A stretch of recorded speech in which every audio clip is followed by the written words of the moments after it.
Assalamualaikum warahmatullahi wabarakatuh. Bismillahirrahmanirrahim. Alhamdulillah alladzi faddala bani Adam bil ilmi wal amali ala jami' alam wassalatu wassalam ala Muhammadin sayyidil arabi wal ajam wa ala alihi wa sahbihi ya nabil ulum wal hikam amma ba'du. Segenap yang hadir dalam upah mentoring Salahuddin Al-Ayyubi Rabbani halaman atau pertemuan ke-018 atau 18 ya. Malam ini insyaallah seperti biasa yang sudah kami umumkan ya, setiap pekan 2 pekan 4 kita menggunakan kelas karena untuk menyampaikan materi bahasa Arab. Untuk di pertemuan perdana ini akan saya hanya menyampaikan singkat saja ya, nggak usah lama-lama, maksimal antara 15-20 menit. Pertama kita membahas mengenai pentingnya belajar bahasa Arab. Kenapa kita kok dianjurkan sangat belajar bahasa Arab? Pertama adalah innaha lughatul Quran wa sunnah. Bahasa Arab adalah bahasa Al-Quran dan bahasa sunnah Rasulullah sallallahu alaihi wasallam. Wong nek pengen ngerti artinya Quran, artinya sunnah, ya otomatis kudu paham bahasa Arab. Nah, ora paham bahasa Arab kok buka Al-Quran ora ngerti maknane, lah nanti dia tidak bisa memahami Al-Qurannya karena nggak tahu maknanya. Yang kedua, innaha lughatu ahlil jannah, bahwa bahasa Arab adalah bahasanya ahli surga ya. Nanti kalau di hari kiamat mereka yang masuk ke dalam surga itu menggunakan bahasa Arab. Nah, kalau nggak bisa bahasa Arab di dunia gimana? Ya, nggak usah dipikirkan ya, karena nanti ketika manusia itu sampai ke akhirat, kemudian dia dimudahkan masuk ke dalam surga, itu otomatis dia bisa menggunakan bahasa Arab.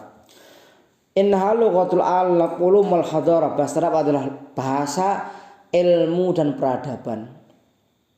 Artinya banyak beberapa kitab-kitab, buku-buku yang ditulis seorang muslim dan itu isinya adalah tentang sains dan peradaban. Yang keempat, lughatul alam. Bahasa Arab ini bahasa yang digunakan di dunia. Kalau dapat jumlah bahasa yang digunakan bahasa Arab ini 557 orang dunia.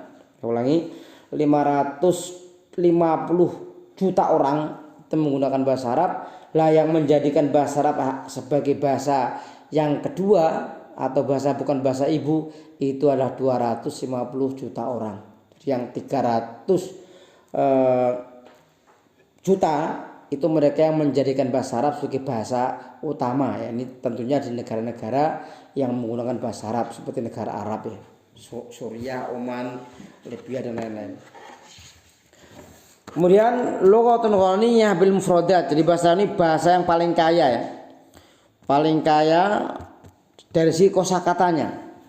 Maka ada misalkan mengatakan satu orang telah memukul doroba, 2 orang telah memukul laki-laki doroba, 3 orang atau lebih laki-laki telah memukul dorobu. Lah ini doroba, dorobu, dorobat, dorobata, dorobana, dorobata, dorobtuma, dorobtum, dorobti, dorobtuma, dorobtunna, dorobtu, dorobana. Nah ini ada derivasinya 14 derivasi ya. Ini satu-satunya bahasa dunia yang kosakatanya sangat kaya bahasa Arab ya. Kemudian lughatun mafhumah qadiman wa hadisan. Bahasa Arab ini bahasa yang bisa dipaham di zaman dulu dan zaman sekarang. Maksudnya bahasa Arab yang ditulis ulama di masa yang 500 tahun yang lalu, 700 dan seterusnya itu masih bisa kita paham. Beda kalau misalkan bahasa yang digunakan itu bahasa misalkan bahasa Inggris ya. Itu bahasa Inggris itu kalau kita membaca tulisan Inggris 100 tahun yang lalu itu banyak kita yang nggak paham. Kemudian lughatun muyassarah lil hifdzi. Bahasa Arab ini penting karena kenapa? Karena yang merupakan bahasa yang memudahkan seorang untuk menghafal. Misalnya kalau menghafal juz 30 sama menghafal pembukaan Undang-Undang Dasar 45 yang berbahasa Indonesia bagaimana?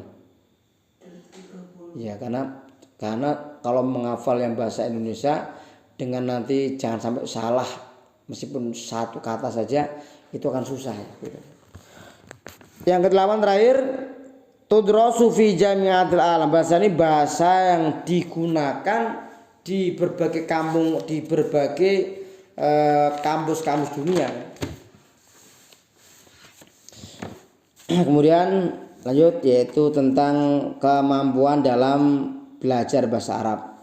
Soal kompetensi orang belajar bahasa Arab itu apa aja? Satu, kemampuan mendengar. Yang kedua, kemampuan membaca, menulis, kemudian berbicara.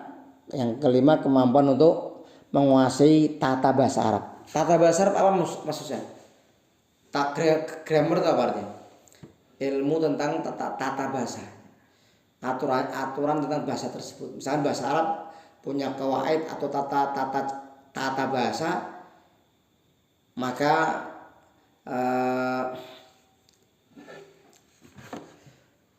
tata bahasa itu kita pelajari supaya kita bisa membaca dengan benar ya. Itu poin yang kedua ya, tentang kemampuan kompetensi yang harus kita miliki. Kemudian yang ketiga tentang mengenai kalimat-kalimat yang makthur atau yang seputar bahasa Arab. Ini sambil sebagian ya. Umar bin Khattab mengatakan ta'allamul arabiyyah fa inna min dinikum, belajarlah kalian belajar bahasa Arab karena bahasa Arab adalah sebagian agama kalian ya. Artinya kalau kita ingin belajar tentang ilmu agama Islam itu ya harus belajar bahasa Arab ya. Karena apa? Karena referensi ilmu-ilmu ya, referensi ilmu keislaman nah, karena referensi ilmu keislaman Islam itu banyak yang menggunakan bahasa bahasa Arab ya. Kemudian berikutnya Imam Syafi'i mengatakan al-lisanul ladzi ikhtarahu Allah azza wa jalla lisanul Arab fa'anzala bi kitabul aziz. Kata Imam Syafi'i, bahasa yang dipilih Allah Subhanahu wa taala itu adalah bahasa Arab. Sehingga karena ini bahasa pilihan, maka Al-Qur'an sebagai kitab pilihan, kitab yang hudal lil muttaqin, petunjuk untuk alam semesta, maka turun dengan menggunakan bahasa Arab. Kemudian Ibnu Taimiyah mengatakan maklum anna ta'allumul arabiyyah fardun al kifayah. Sudah menjadi hal yang maklum bahwa belajar bahasa Arab adalah fardu kifayah. Artinya apa maksudnya? Belajar bahasa Arab adalah fardu kifayah artinya apa? Artinya kalau dia fardu kifayah, kalau orang sampai kemudian nggak mau belajar bahasa Arab sehingga satu kampung goblok semua nggak ngerti caranya wudhu, goblok semua nggak ngerti caranya sholat, goblok semua nggak ngerti caranya puasa, goblok semua nggak ngerti caranya baca Quran, ya? Goblok semua nggak ngerti caranya berzikir, gara-gara apa? Nggak ngerti bahasa Arab, maka semua itu mendapatkan dosa.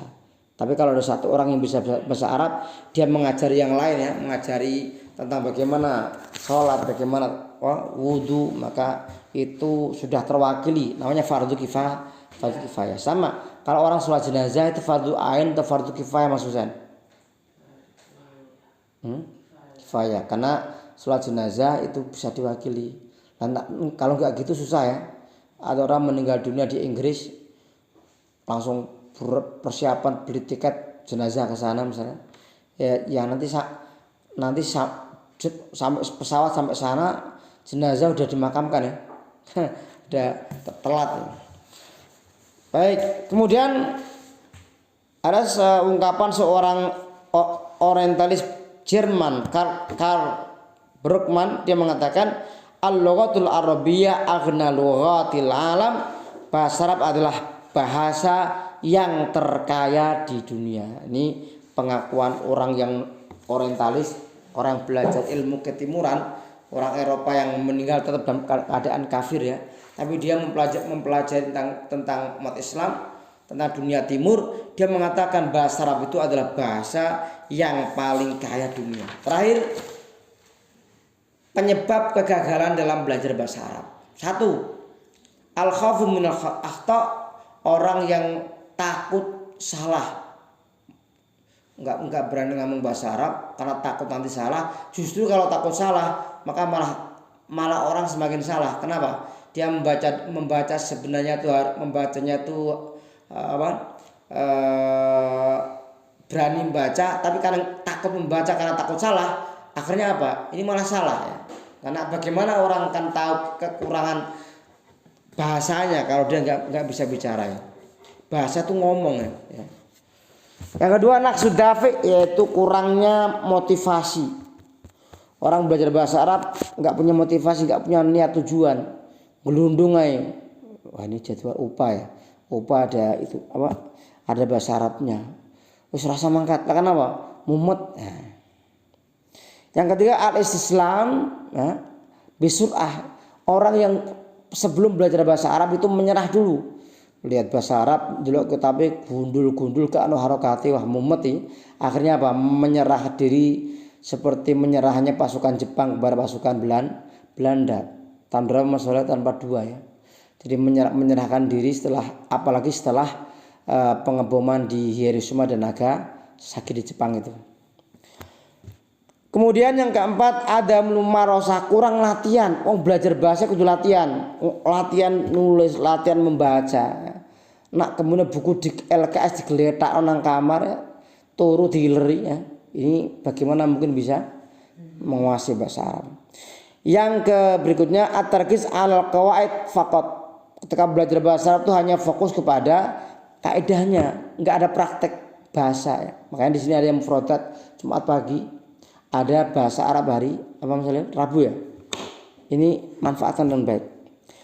Kemudian ta'allumul fusha wal lahja ma'abad, menggunakan bahasa mencampur-campur bahasa yang fusha dan bahasa yang amiyah. Kemudian berikutnya al-i'timad ala tarjamatul harfiyah, lebih bergantung kepada terjemah harfiah. Artinya kata per kata. Kalau orang belajar bahasa Arab jangan diartikan secara langsung. Misalkan as-sa'atul al-qamaru sinai, bulan buatan. Apa artinya nih?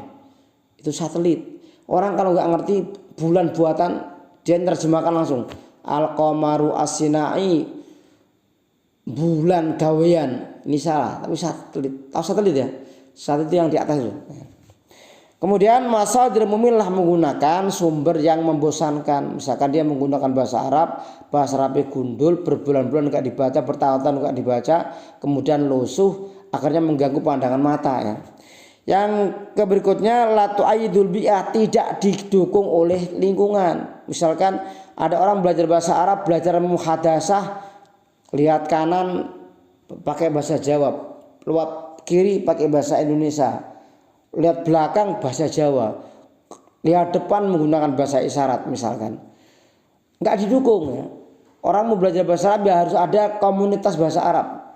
Kayak saya dulu ketika nanti di Jawa Timur ya, itu ada tempat khusus gedung pondok yang untuk mereka yang senior. Yang mereka yang senior itu mereka yang benar-benar mereka sudah dikondisikan untuk muhadasah dengan bahasa Arab ya. Terakhir adalah bahasa Arab ini punya masalah karena bahasa Arab ini dimulai dari sebelah kanan ke kiri ya. Kalau bahasa Indonesia kiri ke kanan. Nah orang belum terbiasa itu juga susah ya. Demikian untuk materi hari ini. Semoga Allah memudahkan kita semuanya. Kurang lebih saya mohon maaf. Wabillahi taufiq wal hidayah wa nad'u assalama wat taufiq war ridwan wal inayah.